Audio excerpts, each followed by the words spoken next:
Hello बच्चों, कैसे हो आप। आज मैं आपको पढ़ाऊंगी आपकी बुक की एक्सरसाइज 7.1 उसका इंट्रोडक्शन।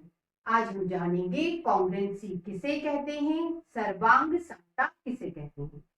कोई भी दो शेप बेटा जब उन्हें एक के ऊपर एक रख दें और वह क्या हो जाए, ओवरलैप हो जाए या कहिए एक दूसरे को पूरी तरह से ढक ले, तो हम कहेंगे बेटा कि ये क्या है, ये कॉन्ग्रुएंट है, ये सर्वांग सम है।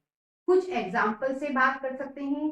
एक ही पैकेट में बेटा दो बिस्कुट लो और उन्हें एक के ऊपर एक रख दो और आप देखोगे दोनों बिस्कुट एक दूसरे को क्या करते हैं, ढक लेते हैं, ओवरलैप कर लेते हैं। तो हम क्या कह सकते हैं, दोनों ही बिस्कुट बेटा क्या है, सर्वांग सम है, कॉन्ग्रुएंट है। अब बच्चों एग्जाम्पल से समझते हैं। ये आपने बचपन में खेले हैं खिलौने, ठीक है। ये दो प्लेट हैं। अब बेटा इन्हें मैंने एक के ऊपर एक इस तरह से रख दिया। अब आप देखिए ये वाली जो प्लेट है बेटा, इसे इस वाली प्लेट ने पूरी तरह से ढक लिया। इसका मतलब ये दोनों प्लेट क्या हो गई, कॉन्ग्रुएंट हो गई, सर्वांग सम हो गई। और सरल कहें तो बिल्कुल एक जैसी हो गई। और सरल कहें तो ये तो बच्चों एक दूसरे की फोटो कॉपी है, ठीक है। अब बेटा एक और एग्जांपल देखते हैं। ये दोनों स्केल, ठीक है, ये दोनों स्केल को बेटा मैंने एक के ऊपर एक रख दिया। अब आप ध्यान से देखो, पहली स्केल ने बेटा दूसरी स्केल को पूरा ओवरलैप कर लिया, ढक लिया है। तो बेटा दोनों स्केल क्या हो गई, सर्वांग सम हो गई, कॉन्ग्रुएंट हो गई। अब बेटा फिर दो स्केल, एक स्केल को बेटा मैंने दूसरी स्केल पे रखा। अब आप बताइए क्या पहली स्केल ने इस दूसरी स्केल को ओवरलैप करा, नहीं करा। बेटा ये हिस्सा पूरी तरह से छूट गया। इसका मतलब ये वाला जो शेप है इस शेप के कॉन्ग्रुएंट नहीं है, सर्वांग सम नहीं है। अब बच्चों के टॉय से एग्जांपल समझते हैं। ये दोनों टॉय है बेटा, इसे मैंने एक के ऊपर एक रख दिया।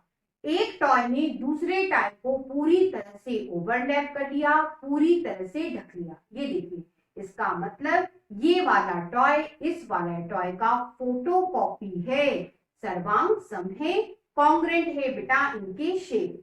अब बच्चों ऐसे समझिए, ये वाला टॉय को मैंने इस टॉय के ऊपर रखा, क्या कंप्लीट ओवरलैप हुआ, नहीं हुआ। इसका मतलब ये वाला शेप बेटा इस वाले शेप के कॉन्ग्रुएंट नहीं है, सर्वांग सम नहीं है। तो आप इस तरह से समझ गए होंगे, जब एक शेप दूसरे शेप पे पूरी तरह से ओवरलैप हो जाए, ढक ले, या कहिए एक शेप दूसरे शेप का फोटो कॉपी हो, तो हम कहते हैं कि बेटा ये क्या है, ये दोनों शेप कॉन्ग्रुएंट है, सर्वांग सम है। अब बच्चों हम जानेंगे दो लाइन सेगमेंट कब कॉन्ग्रुएंट होंगे। बेटा ध्यान देना, ये ए बी लाइन सेगमेंट, ये दूसरा सी डी लाइन सेगमेंट।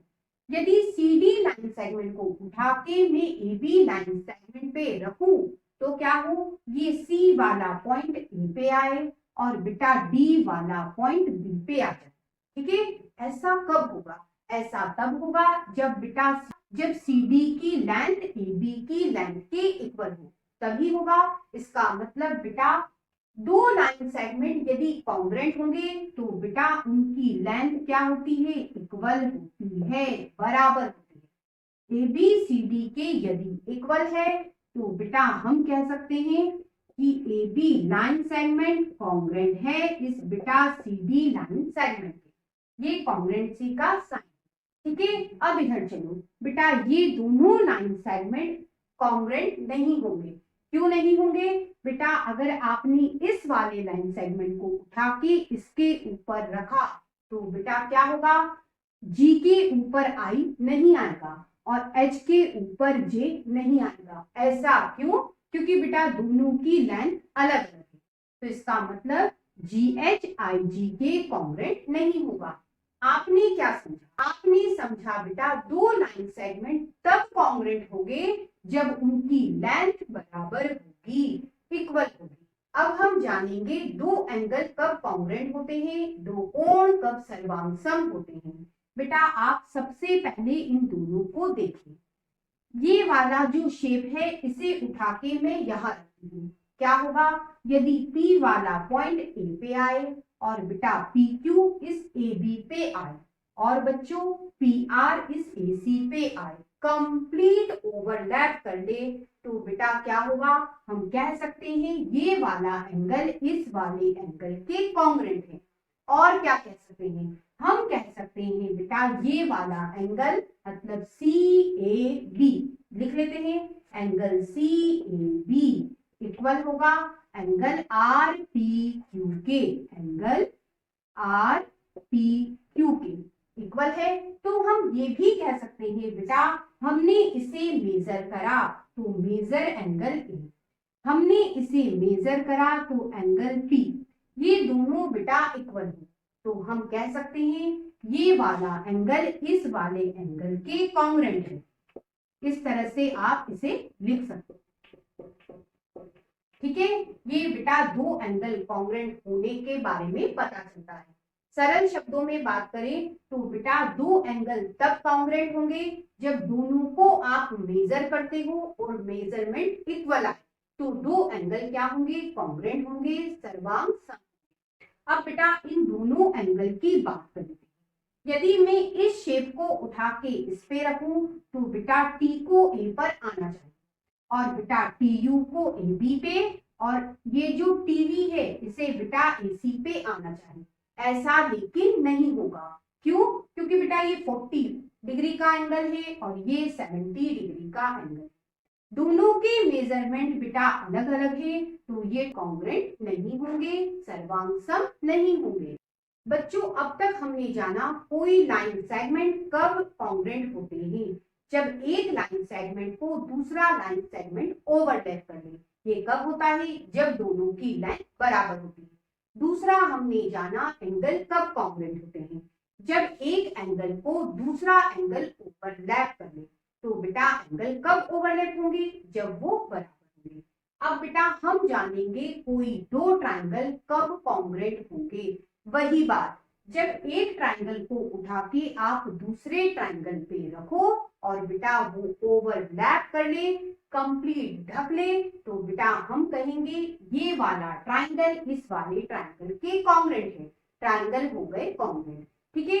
अब बेटा ऐसा कब हो सकता है, ऐसा तभी हो सकता है जब ये वाला ट्रायंगल इस वाले ट्रायंगल का फोटोकॉपी हो। हमने क्या समझा, ये ट्रायंगल इस ट्रायंगल पे कब ओवरलैप होगा, जब बेटा A पॉइंट पे P पॉइंट आएगा, B पे बेटा Q और बेटा C पे R आएगा।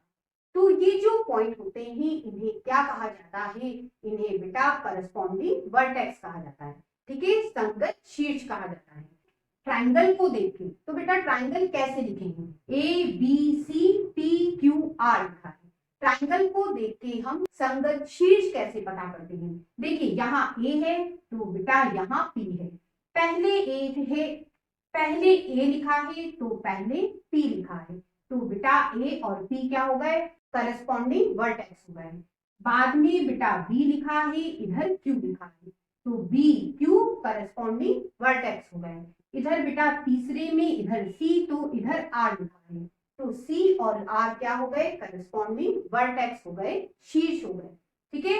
अब बेटा हम साइड की बात करें, इधर AB लिखा है तो इधर क्या हो गया, PQ लिखा है ना। अब इधर चलो, इधर बेटा BC लिखा है तो इधर क्या है बेटा QR, ये हो गया। अब इधर देखना A और C लो, तो इधर क्या लोगे, P और R, ये क्या है बेटा, इस ट्रायंगल की करस्पॉन्डिंग साइड है, संगत भुजाएं कहलाती है। देखिए ये AB तो इधर क्या हो गया PQ, ये BC तो इधर वाला क्या लोगे QR, और बेटा ये AC तो ये क्या हो गया PR, ठीक है। अब बेटा बात किसकी करना है, एंगल की करना है। देखिए यहाँ सबसे पहले A लिखा है तो करस्पॉन्डिंग एंगल क्या होगा, A और P होगा। इधर A पहले लिखा है, इधर P पहले लिखा है। अब दूसरा देखो, यहाँ B लिखा है, यहाँ Q लिखा है, तो करस्पॉन्डिंग एंगल क्या हो गया, B और Q। और बेटा यहाँ C लिखा है तो यहाँ R लिखा है, करस्पॉन्डिंग एंगल क्या हो गया, C और R। तो ये बेटा A तो ये P, ये B तो ये बेटा Q, और ये बेटा C तो ये बेटा आर, ये कहलाते हैं करस्पॉन्डिंग एंगल, इन्हें कहते हैं संगत कोण। इस तरह से बेटा दो ट्राइंगल कॉन्ग्रुएंट हो जाते हैं। तो बेटा ट्राइंगल के बीच इस तरह का साइन बन जाता है। ये क्या बताता है? Triangle A B C congruent है ट्राइंगल पी क्यू आर के। इस तरह से बेटा आज आपने सीखा लाइन सेगमेंट में कॉन्ग्रुएंसी, एंगल में कॉन्ग्रुएंसी और बेटा ट्राइंगल में कॉन्ग्रुएंसी। ये बेटा आपने जो सीखा 7.1 एक्सरसाइज का इंट्रोडक्शन था।